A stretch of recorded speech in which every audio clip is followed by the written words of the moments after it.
Crypto is for everyone, not just rocket scientists, venture capitalists, and high IQ developers. Welcome to The Agenda, a Cointelegraph podcast that explores the promises of crypto, blockchain, and Web3, and how regular-ass people level up with technology.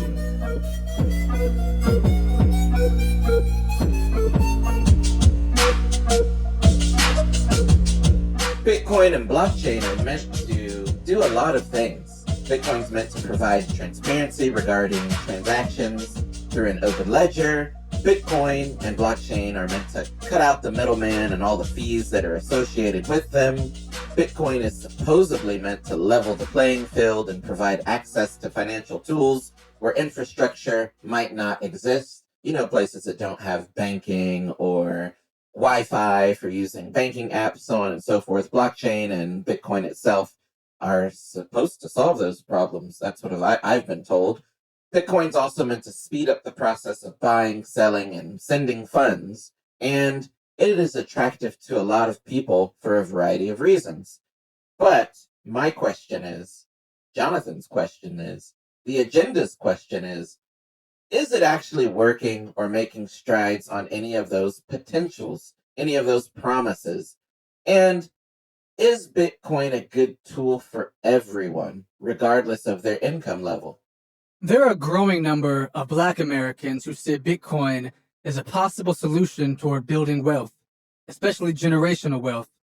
And this is something that Black people in America have been historically and systematically prevented from doing. Everything from the banking system to the housing system, all designed to prevent Black Americans from building wealth. Now, one of those people who believes that, and she can correct me if I'm wrong, is Naja Roberts.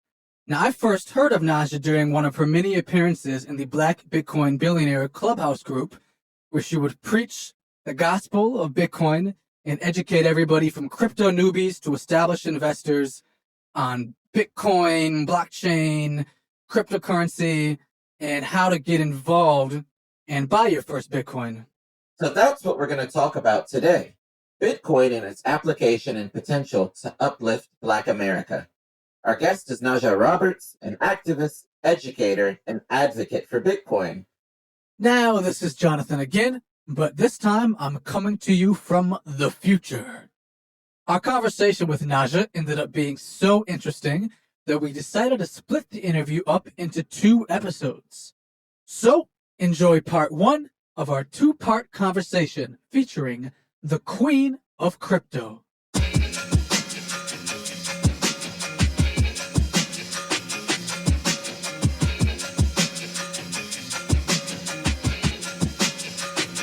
Welcome, Naja. Thanks for coming on, and how are you doing? Thank you very much for having me. I am absolutely incredible. Just happy to be here today to share some information. So, aside from your work within crypto, what's happening in your life at this moment? Well, right now, I'm actually really watching all sorts of markets simultaneously. I just think we're at a unique point in history where we've really got to pay attention to both the macro and the micro to help us understand how better to move through the Bitcoin and the cryptocurrency space, taking a look at all things from protests to politics to just all of the things that ultimately boil down to finances and where we're going to be in the next 5 to 10 years. And so that's what I've really been focusing on here lately. I like that you say that. I'm a markets person myself, and I think people that are into crypto focus too much on crypto and they ignore the macro, they ignore equities, they ignore stocks, they ignore global conditions that impact investor sentiment. So I'm glad that you mentioned that. So I intentionally didn't actually say too much about your background in our intro because I wanted to get it straight from the source. So briefly tell us about who you are, what do you do, what's your Bitcoin journey? So my husband and I actually own one of the only African-American owned brick and mortar Bitcoin banks in the nation. We're in Los Angeles. It's called Crypto Blockchain Plug. And in that quest to provide access to communities, we figured out that we needed to do more of education than we do anything else in the space. And so Crypto Blockchain Plug has become a full-on Bitcoin educational center. We also, out of that, do a 41 city tour. We go across the country. We hit 41 different hoods every single summer, and we educate on corners and housing projects and parks about the significance of Bitcoin and what altcoins are, all those things, and try to keep people on a safe path. And then we also have a crypto kids camp where we go beast mode on breaks. And that beast mode is exposing children in the inner city to emerging technologies that are being missed in the STEM and STEAM programs. And so when we say we go beast mode, we're teaching blockchain, which is the B, the E is evolution of money, A is artificial intelligence or augmented reality, the S is cybersecurity, the T is technology, and then we have the mode, which is mining, Bitcoin mining. O is online gaming, the decentralization or drones is the D, and the E is engineering. And so we really pride ourselves on making sure that our community, specifically the African American community, the Hispanic community, that they have the right information going in or coming into this space so that they don't lose any money and so that they don't get swindled or that they don't get involved in the wrong things, which will at the end of the day lead them to some more disparities. And so that's what our goal is in life. That is definitely commendable. I'm looking forward to unpacking more of that, more of your activism and education on financial literacy. Let's just jump into it. Why do you think Bitcoin could be good for Black America? Well, there's like a whole long litany of reasons. But one of the biggest things for me is, the Emancipation Proclamation was signed over 150 something years ago. And at that time in this country, Black people in America held less than 1% of the wealth. And here we sit in 2022, and factually, Black folks in America own less than 1% of the wealth. And so, in my mind and in my soul and in my head and everywhere else in my bones, I know that if we do not do something different than we've been doing the last 100 and some odd years, we're going to continue to get what we've always gotten, and that's nowhere, because everything we do is contingent upon a system that's already been in place that is designed not specifically to keep us out, because they have been doing that, but to keep all people out that are not in their clubs. And so I will just say that Bitcoin affords us the opportunity to have some self-sovereignty and to be able, for the first time in history, to have control of our money, because he who holds the money rules everything. And so if we are holders of our money, we'll be able to rule our own lives. And I'm excited about that for our community.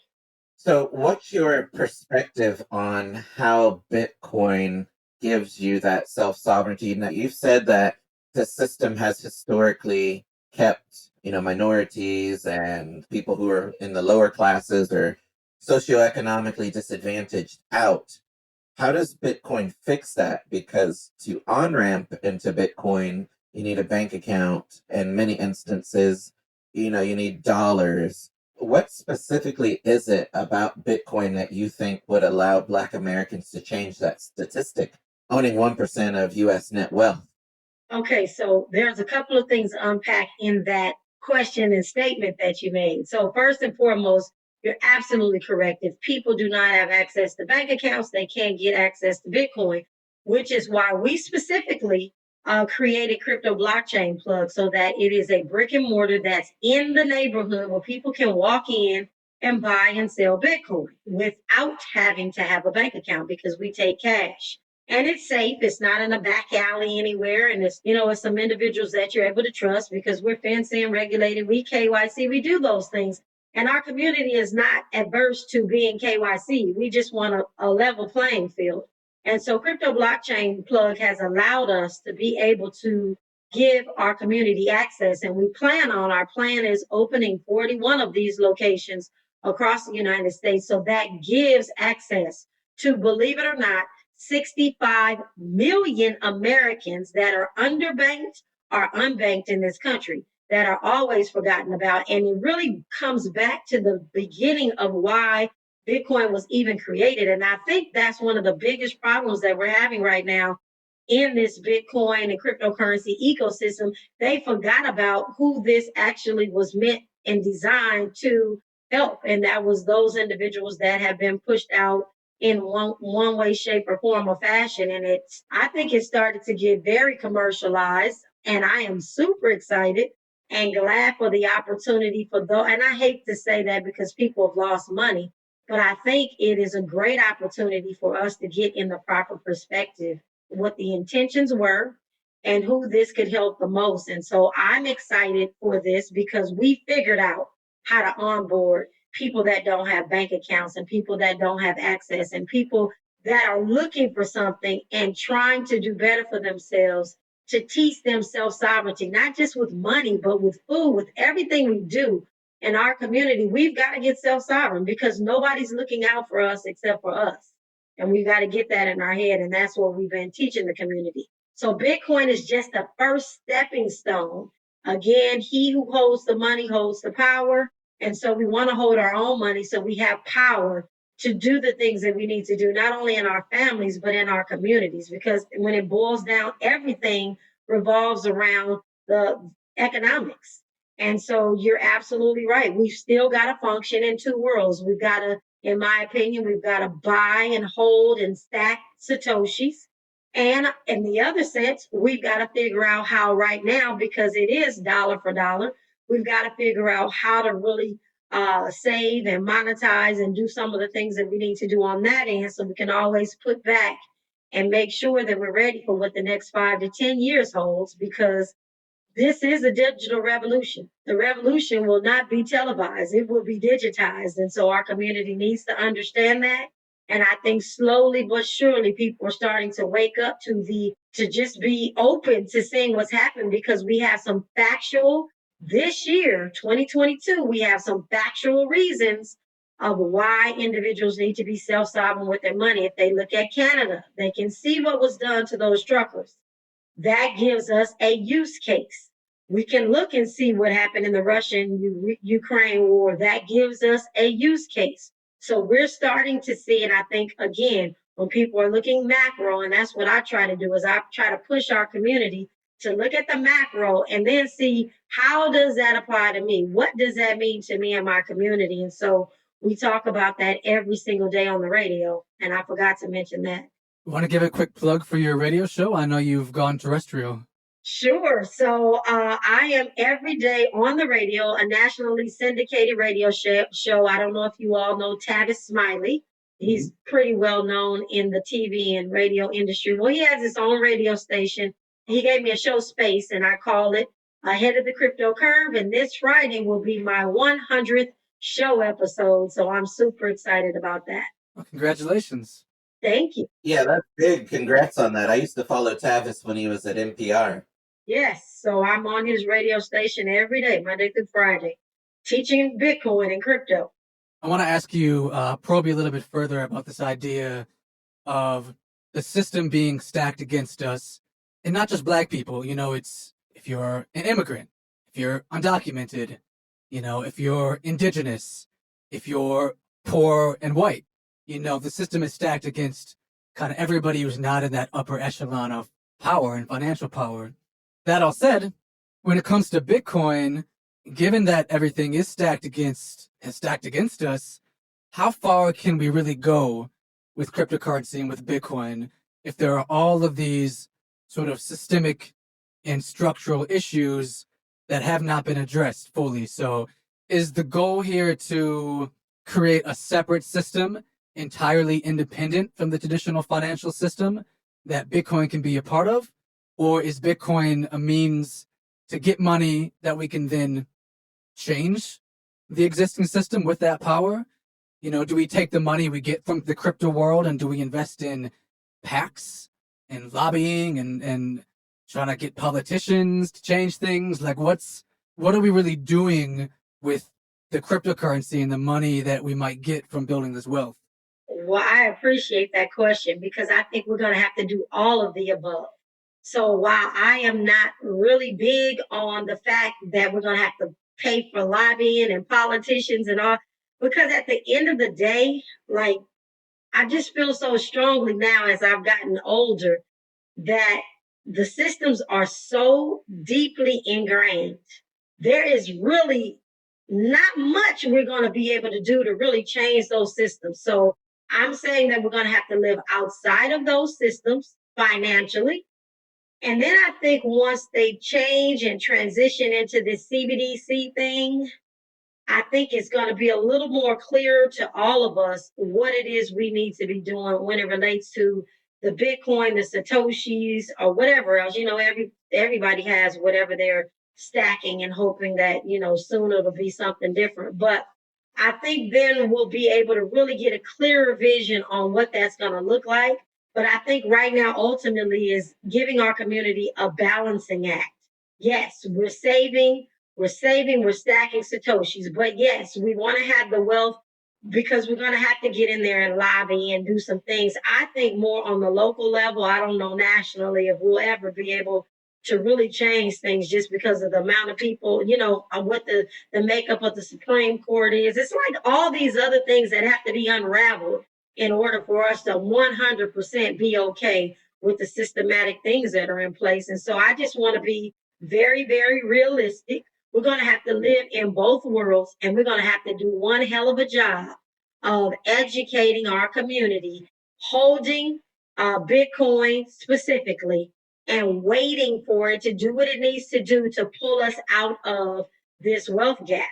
Period. There's nothing else that you can show or bring to me that will help close the wealth gap. I was a financial advisor for years and years and years, and it used to trouble me that everything that I would bring to a client to do could not close that 150,000, 200,000 wealth gap. There's just no other option. And so if we do nothing, we do nothing, but at least we have an option. And so I'm going to say some hope that Bitcoin is going to do exactly what it's been doing. And that's just really revolutionizing the things that we know or have known all these years.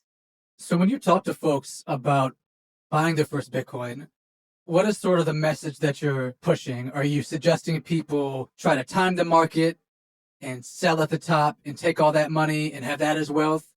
Are you pushing hold on to your crypto for generations, like the wealthy do with stocks, and pass it down and you use that to leverage and get loans and things like that? Like, what's your vision for how to build that wealth with Bitcoin? How to get to that wealth in the first place? So first and foremost, specifically with most of our communities, people feel like if it ain't broke, don't fix it, right? So they don't feel like the monetary system is broken. They know something is wrong, but they don't know to what extent. They haven't unpacked it, blah, blah, blah. So they don't really see the need to hold or have Bitcoin right now as money. And so one of the first things they want to know is, where do we spend it? So that's one of the mindsets that we're trying to get our community out of, is being the number one consumers, period. So with that being said, I am not teaching our community to time the market, because time in the market is better than timing the market. So I'm teaching our community to dollar cost average. Now, what are they dollar cost averaging? I am anticipating Bitcoin to do very well, of course, in the next 5 to 10 years. So what I'm suggesting, or I do every day on the radio, is $6 worth of Satoshis. And so I'm not telling everybody to supplement, do Bitcoin instead of buying houses. I'm not doing any of that. I'm saying whatever it is that you are doing on a regular basis, continue to do that, but just add some Satoshis to your portfolio.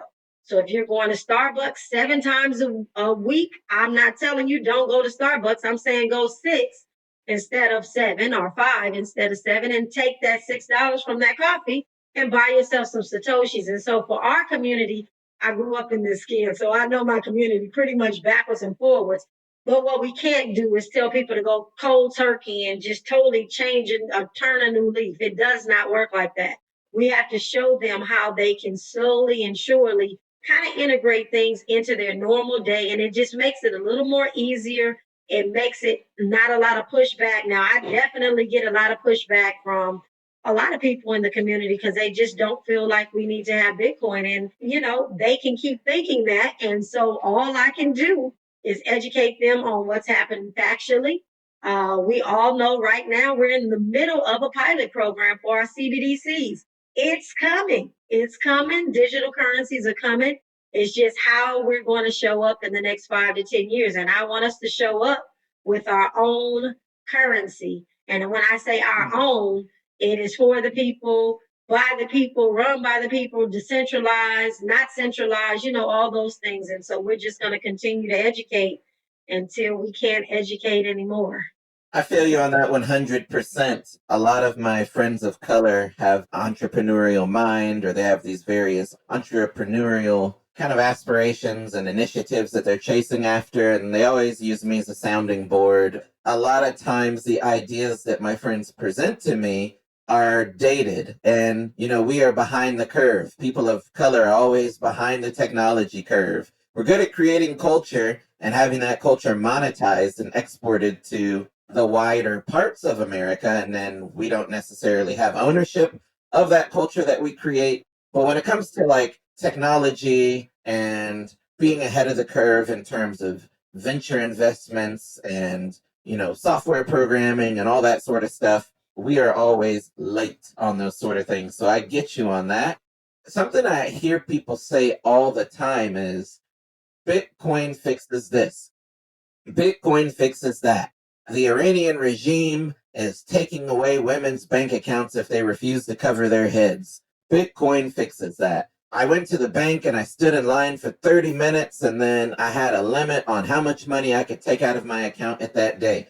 Bitcoin fixes that. And as a long-term Bitcoin investor, I'm actually pretty skeptical of that phrase. Without good financial literacy skills, it's a bit hard to make a good investment case for Bitcoin investing for a novice investor. There's a recent data point that was trending yesterday from a few analysts that show Bitcoin holders from the past 5 years are currently at break even. One guy even said, this is Phil Swift, the creator of Look Into Bitcoin and on-chain analytics website. Well, he tweeted out, $100 of Bitcoin purchased 5 years ago is now worth $100 today.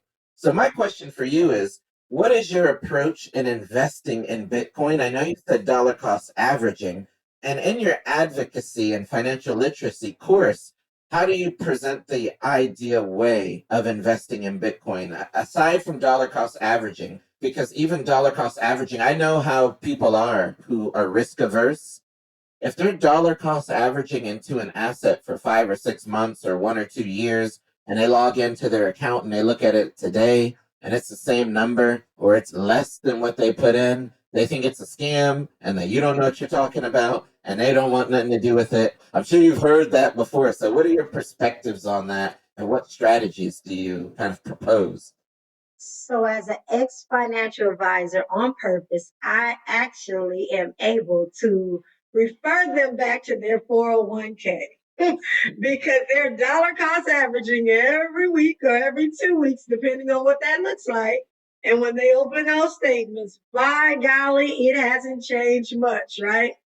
It's just almost exactly what they put in there with hopes that by the time they're ready to retire, the money is going to be there and it will have grown to whatever that person in human resources told them it was going to be. So when I bring up the 401k and I try to help them, you've got to give our people some visuals. Like they've got to be able to relate this to something. And you can't just give people pie in the sky and hope that you really got to give them tangible things that they already know and trust so that they can kind of understand what the mindset should be. And so specifically, I'm always using things like that to help people really understand, oh, you're already doing it in another aspect, or you're already trying to do it in another aspect. And like, what does that actually look like?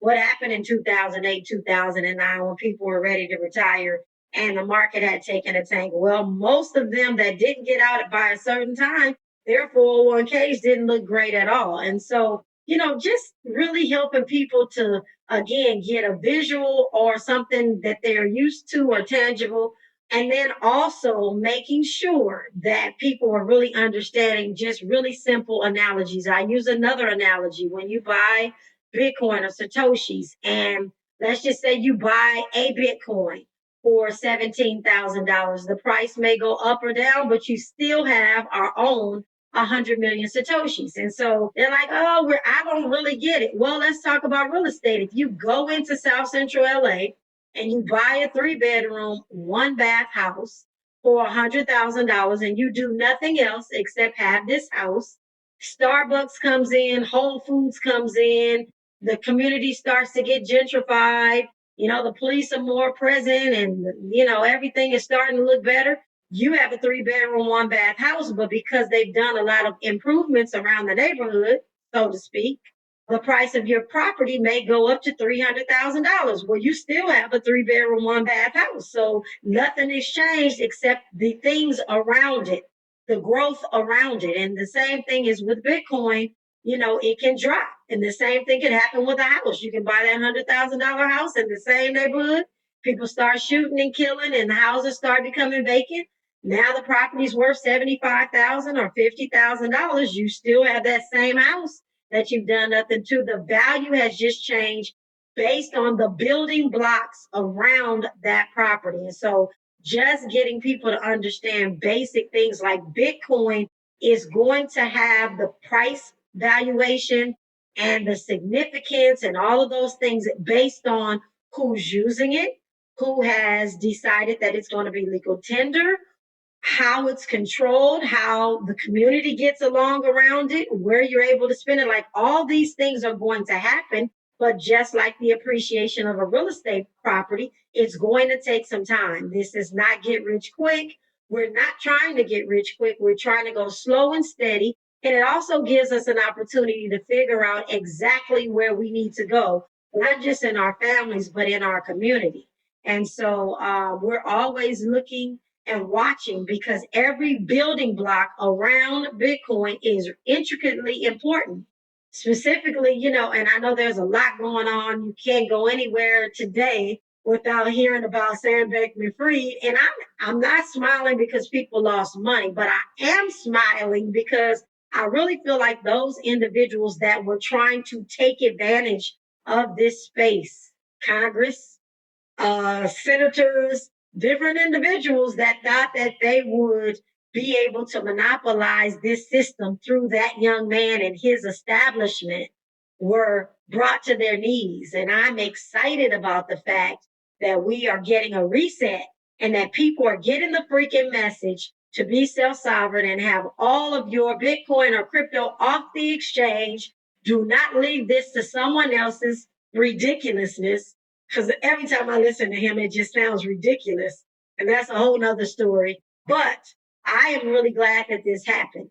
And I'm going to say again, because Mount Gox got me, and I've been talking to people about not experiencing Mount Gox, and those people who wanted to go to the big five, I'll say it that way, because that's what Maxine Waters personally told me in my face. She was going to rock with the big five and not the little bitty exchange that sits in her district, which happened to be me. Like she never wanted to do anything with us. She never wanted to come see any of that. She told me, oh, Miss Naja, I'm working with the big five.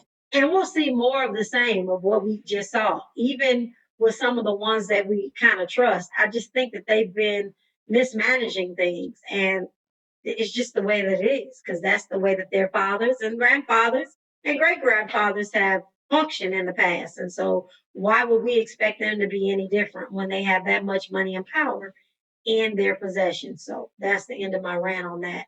We need to go check out Miss I Reclaim My Time's contribution list to see where she's getting her funding from. We know it's very interesting. And if you take a deeper look at her grandson and what he was doing with FTX and some other things, you'll kind of start to get a better picture of what's going on. Mm-hmm. Before I ask you another question, I will join you in your FTX discussion. My heart goes out to anyone that lost money there. Clearly, it's a cataclysm. It's catastrophic. The losses are unprecedented, and it's going to turn a lot of people off from cryptocurrency. But I agree with you in your view that we have exited the kind of sentiment of euphoria an overvaluation and speculation from the institutional end, from the retail side, and now we're kind of approaching more healthy price evaluations that are normal, and it's washing out all that unhealthy hidden leverage, and now things are back to a more kind of like agreeable baseline. So in your discussion of how you try to tell Bitcoin investors, hey, one Bitcoin is still worth one Bitcoin regardless of its USD value, and then I hear you trying to connect that to the same sort of value that real estate has over time, you've alluded to equity, right? And this equity in terms of real estate allows an investor to extend themselves and to self-bank and to take out a home equity loan and then go out and get finance or finance other things in their life and build a business or buy a bigger home. But Bitcoin doesn't have that sort of equity nor that collateralization potential at this moment. I can hold Bitcoin with the hope that prices will go higher, but in that time, I can't really use it for anything. There's nothing I can do with it. Sure, there's platforms out there like Sovereign and others, other DeFi style platforms, smart contract based platforms that allow you to upload your Bitcoin as collateral and take loans off of it. But at the moment, I am reluctant to spend any Bitcoin, but I'm also adverse to using it as collateral. So I'm curious to know, what's your view on how equity or more use cases could come to Bitcoin?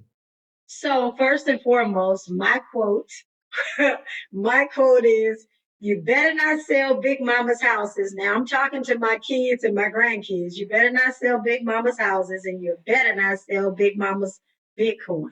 That being said, Bitcoin has not, in my opinion, matured to where it needs to be. But I believe that down the line, when Bitcoin is where it needs to be, we're going to be able to go to those specific platforms that have figured out the failures of the 2021s and 2022s and 2023s, because I don't think we've seen the fallout of all of this. There's some more exchanges coming behind this one. But anyway, I won't get into that.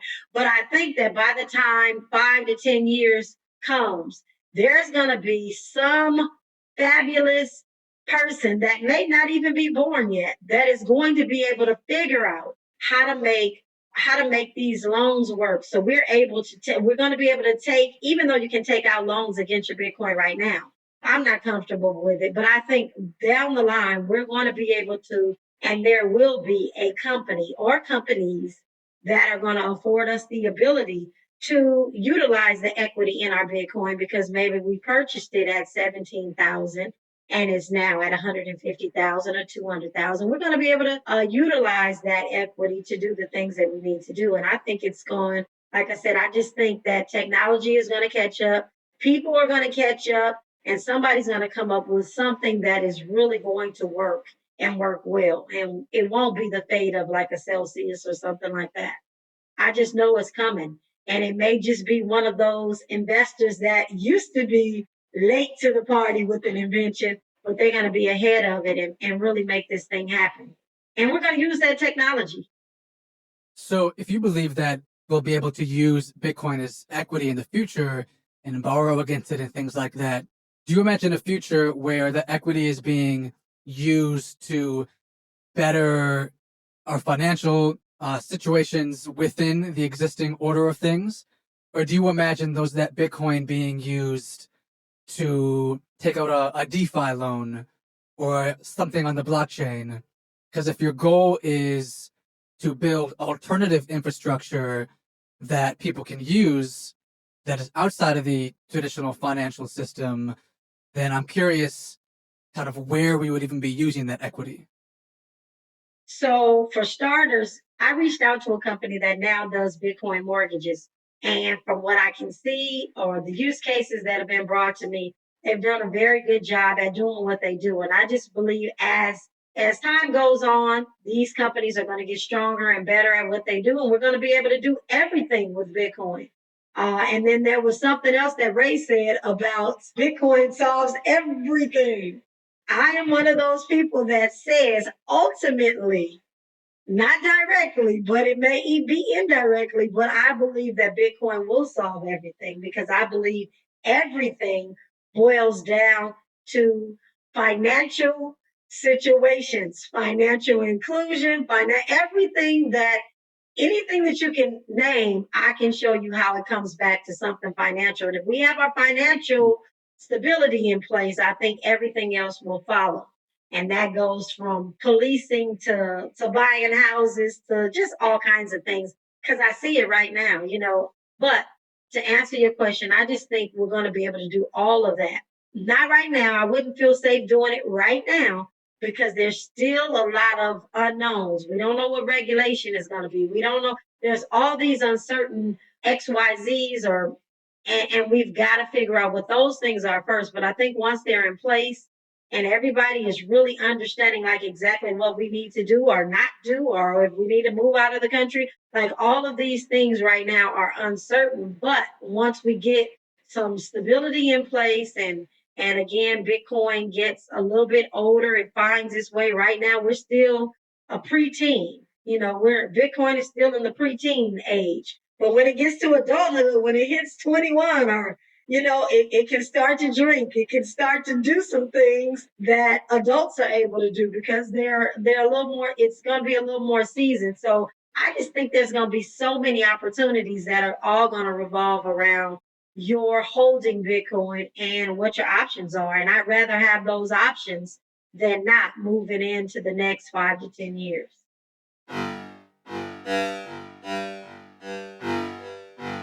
This has been part 1 of our 2-part conversation with Naja Roberts, aka the Queen of Crypto.